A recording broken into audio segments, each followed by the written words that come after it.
नमस्ते दोस्तों, मैं शांता और आप सभी का स्वागत करती हूँ अपने channel the next generation of parenting with Shanta में। आज का जो टॉपिक है वो हर माँ बाप के लिए जानना बहुत जरूरी है।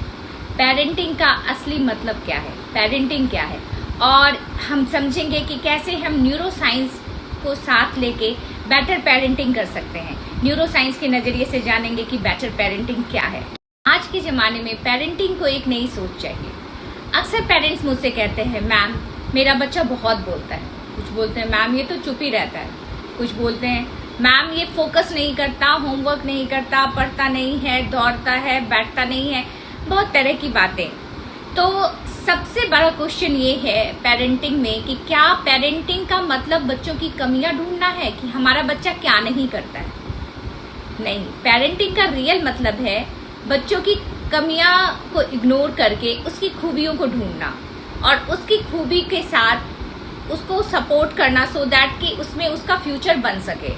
अब समझते हैं कि बच्चे का ब्रेन कैसे काम करता है। न्यूरोसाइंस में neuroscience and child brain development का एक बेसिक प्रिंसिपल होता है, neuron that fire together wire together. Means वो एक्शन जो बार बार बच्चा करता है, अपना इंटरेस्ट शो करता है या बार बार रिपीटेडली उस एक्शन को करता है, तो उस डायरेक्शन में उसका ब्रेन एक स्ट्रॉन्ग कनेक्शन बना लेता है।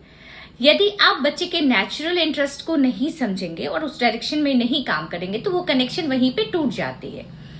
अगर पेरेंट्स बच्चे के क्यूरियोसिटी को समझेंगे और उस डायरेक्शन में काम करेंगे तो बच्चे का ब्रेन और भी फास्ट ग्रो करेगा और आपके बच्चे में आप जो चाह रहे हैं ना उससे बेटर रिजल्ट आपको मिलेगा। तो पेरेंट्स, आप ब्रेन प्लास्टिसिटी को समझिए, ब्रेन के 2 रूल्स को समझिए जो बेसिक रूल्स हैं। Neuron that fire together, repeatedly बच्चा बार बार उन चीजों को करेगा तो बच्चा भूलेगा भी नहीं। अक्सर पेरेंट्स मेरे पास आते हैं, मैम मेरा बच्चा कुछ भी आज मैं याद करवाती हूँ वो भूल जाता है। तो उसका रीजन यही है कि रेपिटेडली आप बच्चों के साथ बार बार उन चीजों पे कीजिए, क्योंकि ये 2 रूल्स हैं बेसिकली ब्रेन डेवलपमेंट के, neuron that fire together wire together और यूज इट और lose it.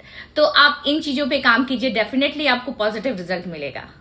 Parenting is equal to brain gardening, not brain fixing. तो माँ बाप से कहाँ पे गलतियां होती हैं, कहाँ चूक होता है, माँ बाप कहाँ फंस जाते हैं। बेसिकली जब पेरेंट्स हमारे पास आते हैं तो वो बच्चों की गलतियों को देखते हैं। मेरा बच्चा बैठता नहीं, बहुत दौड़ता है, फोकस नहीं करता, होमवर्क नहीं करता, मैम ये तो चुप ही रहता है। तो ये जो कमियां हैं, मोस्टली पेरेंट्स समझते हैं कि अगर मैं ये कमियां ढूंढ लूंगा तो मैं उसके कमियों पे काम करके वो स्किल को डेवलप कर सकते हैं हम बच्चों पे। नहीं, पेरेंटिंग का मतलब है ब्रेन गार्डनिंग। आप उसके ब्रेन को और भी चीजों के साथ खुशबूदार बनाइए, बहुत अच्छे तरीके से उसको नर्चर कीजिए, ना कि आप बच्चों के ब्रेन को फिक्स कीजिए। ये पेरेंटिंग का मतलब नहीं है। एक राइटफुल, एक मीनिंगफुल डायरेक्शन दीजिए आप अपने बच्चों को, क्योंकि देखिए हर एक बच्चों में कुछ ना कुछ एक डिफरेंट इंटेलिजेंस छुपा होता है। आपका काम है एज अ पेरेंट्स, आप उस इंटेलिजेंस को ढूंढिए कि आपका बच्चा किस डायरेक्शन में स्ट्रॉन्ग कनेक्शन बना रहा है और उसको एक मीनिंगफुल डायरेक्शन दीजिए। तो पेरेंटिंग का रियल मीनिंग यही है, ब्रेन गार्डनिंग। हार्वर्ड गार्डनर की थ्योरी है कि हर एक बच्चा जीनियस होता है, हर एक बच्चे में कुछ ना कुछ इंटेलिजेंस छुपी होती है। इन्होंने ही मल्टीपल इंटेलिजेंस थ्योरी दी है और इनके अकॉर्डिंग इन्होंने कहा है कि हर एक बच्चा एक जीनियस है और एक ना एक इंटेलिजेंसी के साथ पैदा होता है। इन्होंने कहा है कि अगर सपोज कीजिए कि एक मछली है और एक मछली को हमने कह दिया कि तुम ट्री क्लाइंबिंग करो और उस बेस पे हम मछली को जज कर रहे हैं, तो उस कंडीशन में मछली क्या सोचेगी? मछली यही सोचेगी कि मेरे से नहीं हो सकता, मैं बिल्कुल बेकार हूं, मैं यूजलेस हूं, मैं वर्थलेस हूं। मतलब वो निगेटिव थॉट जो है ना वो मछली के अंदर आ जाएगा, क्योंकि मछली उस चीज में स्ट्रांग नहीं है, उसका इंटरेस्ट नहीं है, मछली वो ट्री क्लाइंबिंग कर ही नहीं सकता। तो मेरा ये उदाहरण देने का मकसद ये है कि पेरेंट्स, आप समझिए कि आपके बच्चे में कौन सा टैलेंट है जो हिडन है, आप उसको बाहर कीजिए, आप उस पे काम कीजिए। क्योंकि इंटेलिजेंस का मतलब ये नहीं कि बच्चा सिर्फ मैथ और लैंग्वेज में एक्सपर्ट हो। 8 टाइप्स के इंटेलिजेंस होते हैं। अब मैं उनके बारे में भी बताऊंगी कि कौन कौन से टाइप होते हैं और किस पे हमको काम करना चाहिए, हमें जानना चाहिए, और कैसे हम ब्रेन साइंस को न्यूरो साइंस के अकॉर्डिंग ब्रेन को बहुत अच्छे से फास्ट ग्रो कर सकते हैं। 8 टाइप के इंटेलिजेंस होते हैं। पहला है लॉजिकल मैथमेटिकल इंटेलिजेंस। अगर आपके बच्चे को नंबर्स से प्यार है, वो नंबर्स के साथ खेलता है, तो उसको खेलने दीजिए। उसको ये मत बोलिए कि ये बैठ के पता नहीं बैठा ही रहता है, लिखते रहता है, क्या करता है। नहीं, आप समझिए और अपने बच्चे के इंटरेस्ट को सपोर्ट कीजिए, उसके क्यूरियोसिटी को और भी ज़्यादा सपोर्ट करके उसके इंटरेस्ट को समझ के उसको नर्चर कीजिए, सो दैट कि वो उसके लिए, और आप एज अ पेरेंट्स आपका काम है कि उसमें उसको सपोर्ट करके एक बेटर कैरियर ऑप्शन, एक डायरेक्शन, एक बेटर डायरेक्शन आप अपने बच्चे को प्रोवाइड कीजिए।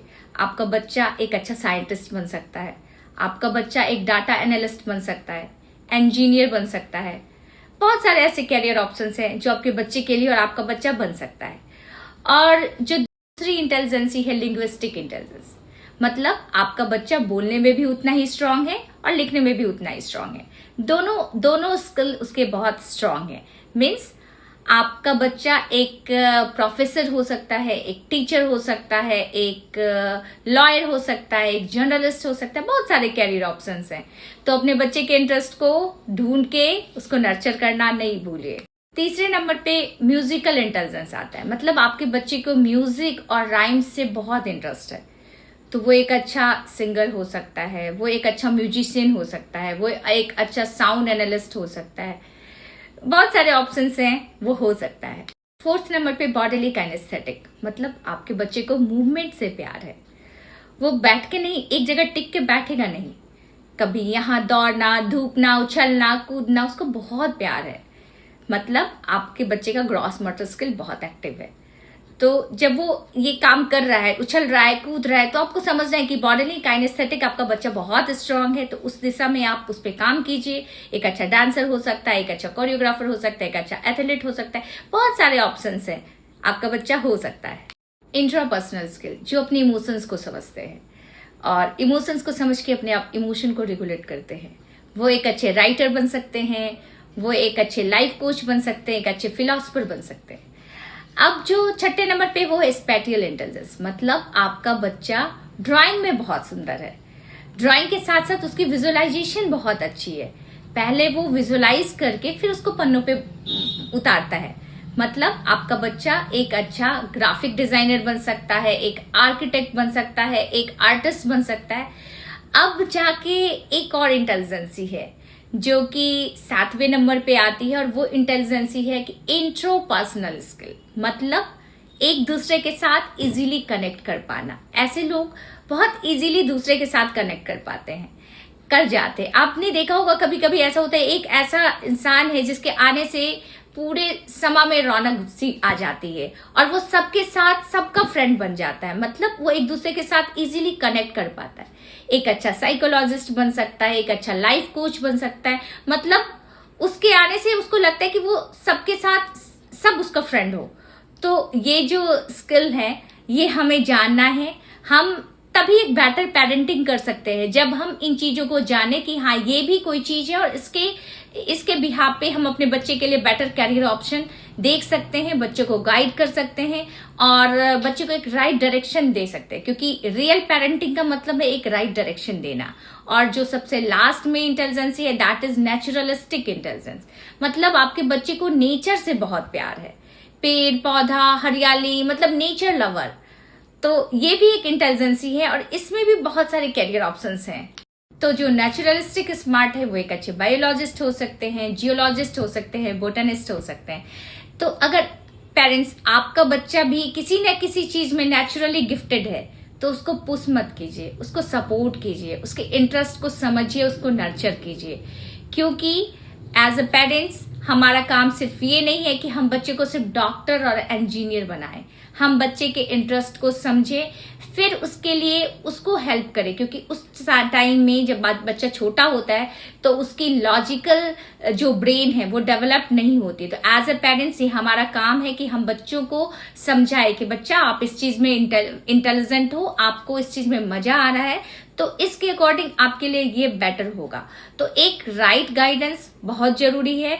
हम पेरेंट्स या हम टीचर्स, हमारा ये काम है कि बच्चों के इंटरेस्ट को समझना, बच्चे की कमियां नहीं ढूंढना, बच्चे की खूबी को ढूंढना और उस खूबी में बच्चे के कैरियर को देके बच्चों को निखारना, यही हमारा काम है। अक्सर पेरेंट्स सोचते हैं कि अपने बच्चे को या तो डॉक्टर बनाओ या इंजीनियर बनाओ, पर सच क्या है? सच तो ये है कि आज की जो दुनिया है वो टैलेंट बेस्ड है, वो डिग्री बेस्ड नहीं है कि आपने डिग्री ली और उस डिग्री के बेस पे हम आपको एक बेटर पोजीशन दे दें। तो अभी देखा गया कि बहुत सारे इंजीनियर हैं जिन्होंने अपने इंजीनियरिंग को छोड़ के म्यूजिक लाइन में आ गए हैं, या बहुत लोग आर्ट की दिशा में जा रहे हैं। तो इसका रीजन ये है कि उनका ब्रेन उन चीजों में स्ट्रांग था और वो ब्रेन वही कह रहा है कि तुम वो बेहतर तरीके से कर सकते हो। तो इतने टाइम को, इतनी मेहनत के बाद भी उन्होंने अपने कैरियर को छोड़ के अपने इंटरेस्ट को चूज किया। तो पेरेंट्स, आप भी अपने बच्चे के इंटरेस्ट को ढूंढिए, उनको नर्चर कीजिए और राइट कैरियर पाथ दीजिए।